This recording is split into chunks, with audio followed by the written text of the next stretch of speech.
Hi, and welcome to the Packer TV. I'm Dean Cooper. And I'm Tamara Furlansky. Together we have more of the great industry news that you've come to expect from the Packer. We hope everyone had a great Independence Day with friends and family. And of course, there's no better reason than the 4th to fill up on fresh fruits and veggies. And speaking of fresh produce, we have a lot of news to get to today. So here's what's coming up.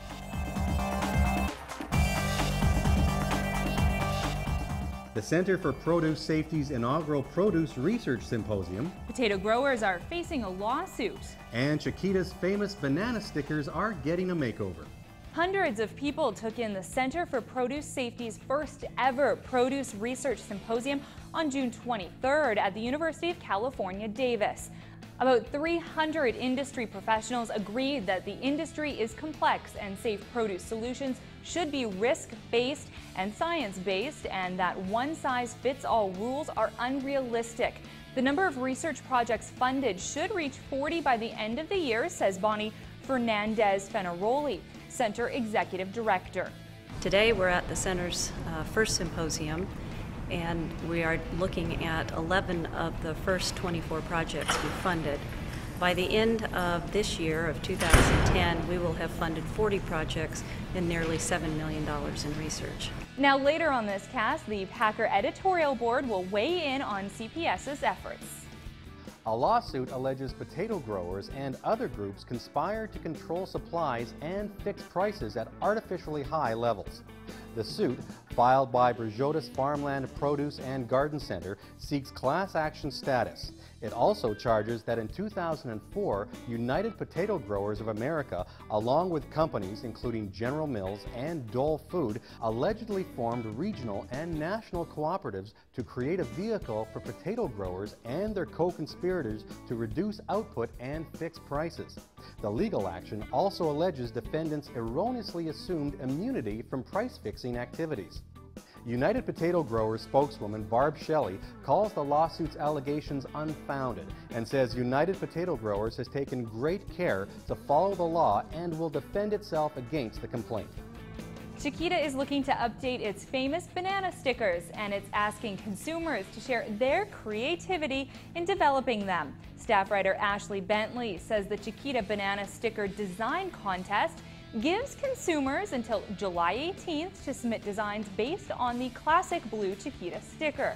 Once the contest closes, Chiquita will choose 50 designs, and after that, consumers will vote for their favorites.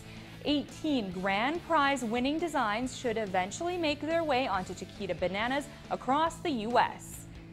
The contest is a first ever for the company, which launched the website eatachiquita.com in 2008 for this type of interactive promotion.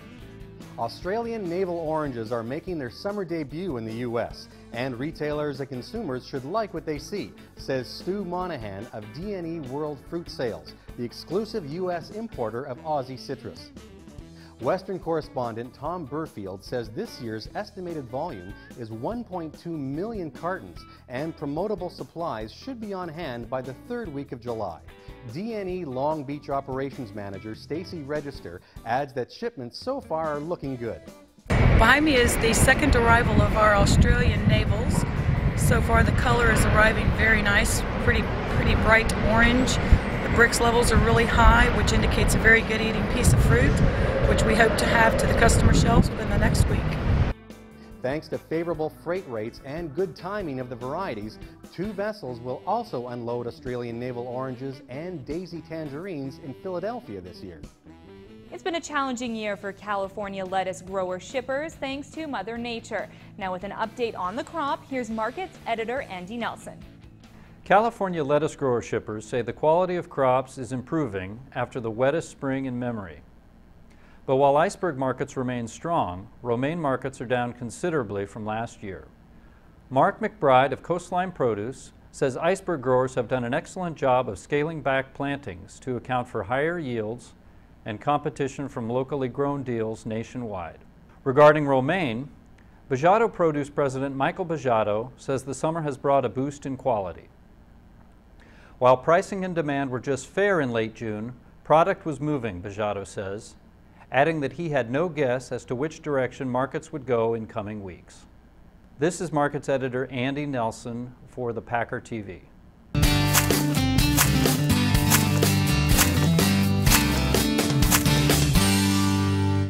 An unusually cool spring means California's San Joaquin Valley table grape harvest is expected to ramp up in mid-July, about 2 weeks later than normal.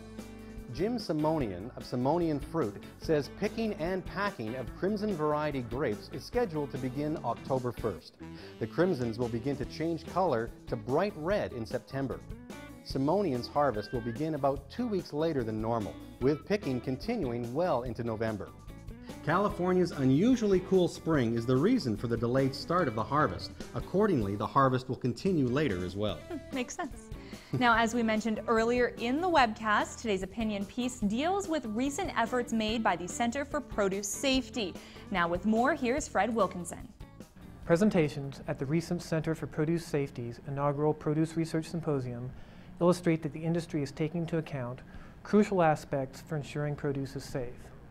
The center has ponied up for 24 studies through $3.8 million in grants since its founding in 2007, and funding will reach $7 million by year's end.